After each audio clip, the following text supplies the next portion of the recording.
Tā arī ir. Visi ir pilnā gatavībā. Jā, kā saka, mūsu izstāde ir katru gadu kļūst aizvien lielāka, tad mums arī grūtāk ir nokļūt no vienas vietas uz otru. Kas te rītā darīsies? Kas to lai zina? Būs traki vai ne?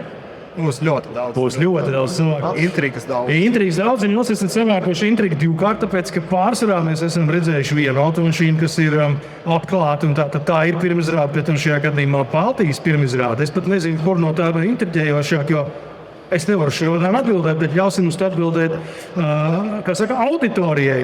Bet, jā, mēs esam šobrīd ciemos pie Kia. Mēs patiešām parādīsim divas automašīnas, kas ne tikai Latvijā, bet arī Baltijas tirgū nav redzētas. Tā taču ir, ne? Tieši precīzi pateicis. Jā, viena no tām ir elektriska, otra no tām ir degvielas automašīna, bet ar ļoti praktisku virsbūvi. Un, lai mums būtu vieglāk par to runāt, mēs pakāpsimies drusciņā pakaļ, nācam pie blakus. Tā viss gatavi, jā. Un tā tad mūsu pirmizrāde šajā dienā no Kia, tā ir daži kungi, pilnībā jaunais elektriskais Kia EV2. Sagaidām ar skaļiem aplausiem, smūgs automobīlis, neliels, bet ļoti spējīgs, kā mēs tūlīt noskaidrosim. Mēs varam paiet atkal uz priekšu. Tas, ko es zinu, izņemot to, ka tā ir tīra elektriska Kia, tā ir automašīna, kur būtībā ir radīta uz tās pašas platformas, kur ir lielāka Kia elektroautomobīļa. Tā ir nāc šeit blakus, tāpēc, ka uz mums skatos, tur skatītāji. Tā kā teātrī. Un mums ir divas baterijas, 42 un 61 kWh, motoriņi 145 vai 170 un tikai priekšējā riteņa piedziņa. It kā viss ir vienkārši, vai ne?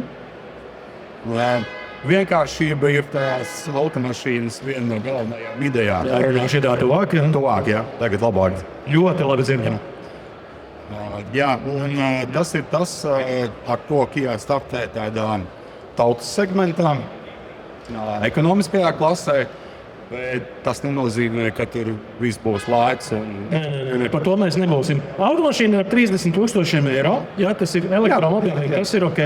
Nebaidies, viss ir labi. Viņi nekož. Viņi tikai izskatās tādi prasīgi un dusmīgi, bet ar laiku pierod pie tā. Tas, ko es gribu parādīt, bet laikam mums nāksies rādīt to individuāli, ir tie krēsli jocīgi aizmugurē. Jo viss pārējais ir diezgan skaidrs. Elektriski Kia, bet sēdekļi aizmugurē. Kas tur ir ar viņiem?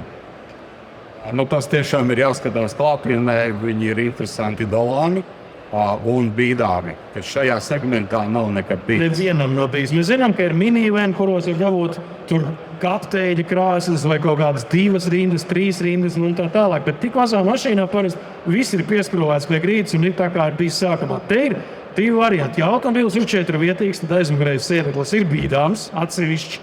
Ja 5-vietīgs, tad ir tā kā visiem. Tad ir tā kā visiem. Tā kā, tas ir ļoti, es vispār nesaprotu, kāda koncepcija tik mazā automašīnai kaut ko tādu darīt. Kāda ir ideja? Ideja tāda, ka šo te sēdekļu bīdīšanu jūs varat izmantot, lai palielinātu bagāžas telpu. Nevienmēr vajag visiem 4 sēdēt, citreiz vajag pārvest lielāku bagāžu, un tad ir šī iespēja to izdarīt. Tas ir iespēja to salonu transformēt un pielāgot dažādām ikdienas vajadzībām. Tik mazam auto, kurš brauc pilsētā, ir ļoti svarīga ātra uzlāde, ne tik daudz tā sniedzamība. Cik tu zini nogaus, cik jaudīgi uzlāde viņš ņem pretī? Ja es pareizi atceros, tas 135 kW. Lūk, nevis 50 un pat ne 100, 135. Tā kā, ja 150 kW uzlādi, viņam arī derēs. Tā kā viņš ir reāli protams, der.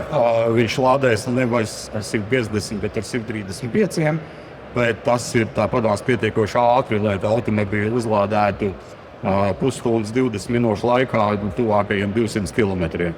Vēl man jāpiemina, ka izstādes laikā iegādājoties gan EV2, gan jebkuru citu elektrisku Kia, tu dabūs dāvanu karti no Ignitis 150 eiro vērtībā uzlādēt. Tieši tā, ja? Precīzi tieši tā. Un vairāk informācijas pie mūsu partneriem, viņu standā. Un tad viņi arī pateiks, kā tur ir labi. Ar elektromobīļiem mēs esam tikuši skaidrībā, ka sāk runāt par to praktisko pusi, bet bagāžnieks šeit ir tādam tipiskam pilsētas crossoveram. Bet ja mēs gribam, kā tautā saka, reālu kūtiņu, kas ir universāls, jā, tad labi sen mums nav tāds bijis, un šis ir unikāls moments, man liekas, ka neviens izstādē nav atvedis universāli pirmizrādes, ko es neesmu pamanījis. Un crossover mums netrūks. Ir arī kupējs un kas tik vēl ne, bet normāls automobilis, kurā var ielikt veļas mašīnu un vēl naudu paliek pāri līzingam. Tātad, dāmas un kungi, pirmoreiz Latvijā un pirmoreiz Baltijā Kia K4 sportvagoni. Kompaktklases universāls ar visu, kas šīs klases automašīna vajag kādā skaistā krāsā. Un smuks arī. Un šī ir standarta krāsa. Šī ir standarta krāsa. Es saprotu, ka Kia K4 aizstāja to, ko mēs visi pazīstam kā Kia Ceed. Tā ir? Ideoloģiski jā, bet auto ir pavisam savādāks. Auto es redzu, jā, ka ir savādāk. Auto ir būvēts uz pilnīgi jaunas speciālas platformas šim modelim. Un tur viss ir pilnīgi cits. Gan platforma, gan piekare, gan dizains, interjers, eksterjers. Absolūti viss ir jauns. Mēs redzam to, ka automašīna ir lielāka. Tas ir skaitīgi platāka, izskatās zemāka, bet nav tas ir tāpēc, ka vienkārši ir platāka, tās proporcijas ir nostaigājušas. Kā jau universāli, kuram ir jābūt garākam par K4 hatchback, plus 26 cm. Te ir reāli liela aizmugure. Tie, kam interesē litri, 600 litru bagāžnieks bez vispār nekādām darbībām un nolaižot 1400 litriem pāri. Joprojām paliek rekur šīs te elegantais rokturīts aizmugurējās durvīs, kas startē hatchbackā. Jo parasti universālī šitos novāc, bet te viss ir palicis. Pēris arī salikt tā kombinācija tā, ka mēs redzam, ka aizmugurējā sēdekļa arī vietas ir daudz, jo kas ir universāli forši salīdzinot ar hatchback, ka jums nekad neiet uz leju? Jums šeit ir gandrīz horizontāls ar nelielu nolaidu uz aizmuguri. Un tas tiešām iedod pietiekoši daudz telpas, arī garaugumu cilvēkiem galva nedurās griestos. Šī mašīna patiks tiem, kam elektromobīļi pagaidām neinteresē, jo šis ir degvielas automobīls. Parasta benzīna mašīna zināmajiem Kia motoriem 1 litrs turbo ar 115 zirgspēkiem manuālā kārta. 1.6, tas ies jau labāk. 150 zirgi vai 108 ar 200 ātrumu kārtu. Tas ir tas. Tā ir ļoti laba Kia automašīna. Šī tieši tāda arī ir. Viens ir ielicis atpakaļgaitā, kas tieši taisās tagad notikt. Tā jābūt. Jā, tas tā. Bet sākuma cenas zem 26,000 eiro par manuālo versiju, un šāds auto maksā apmēram 29. Šāds, ko mēs šeit redzam. Es biju uz 38. Šitā nevajag biedēt cilvēks. Es teikšu, ka tomēr sākot no 29,000 200 kārtu. Bet šis ir GT line, vai šis ir GT? Šis ir GT line ar visām iespējām papildus paketēm, kas vien ir listē ielikts. Tāds viņš arī izskatās. Tagad pēdējie 2 jautājumi, lai tev pilnībā nopiedētu. Pirmkārt, kur tas ir ražots? Jo ne visas Kia ražo Dienvidkorejā. Jā, šo ražo Meksikā. Tātad būs jāpagaida, ja tu gribi kaut kādu jocīgu krāsu. Jā, tā piegāde ir apmēram 4 mēneši, bet varu teikt, ka jau šobrīd ir no importiera puses, no mūsu puses ir pasūtīts automašīnas, kas jau vai ir jau ceļā uz Eiropu, tā kā tas gaidīšanas laiks tik ilgs viņš nebūs. Ja gadījumā, protams, jums būs sava specifiska izvēle, tad nāksies pasūtīt un pagaidīt.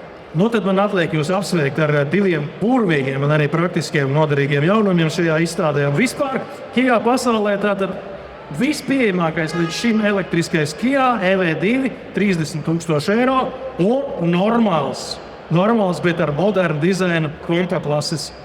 Urnojas kompaktklases, viņš jau tā kā izsnes, kā pirmais pasāds ir. Kompaktklases universāls par cenu, kā mēs dzirdējām, no 26,000 eiro un ap 30, ka mēs gribam 200. Tā kā var aicinām apskatīt abus šos Kia jaunumus un, protams, ka Kia kolēģi būs ar priecīgi un gatavi izstāstīt visu, ko mēs ar tevi neizstāstījām. Paldies! Jā, tā kā droši jautājies kolēģiem par visām automašīnām. Ja nesanāk šodien, brauciet ciemos pie mums uz autosalonu. Varam turpināt sarunu.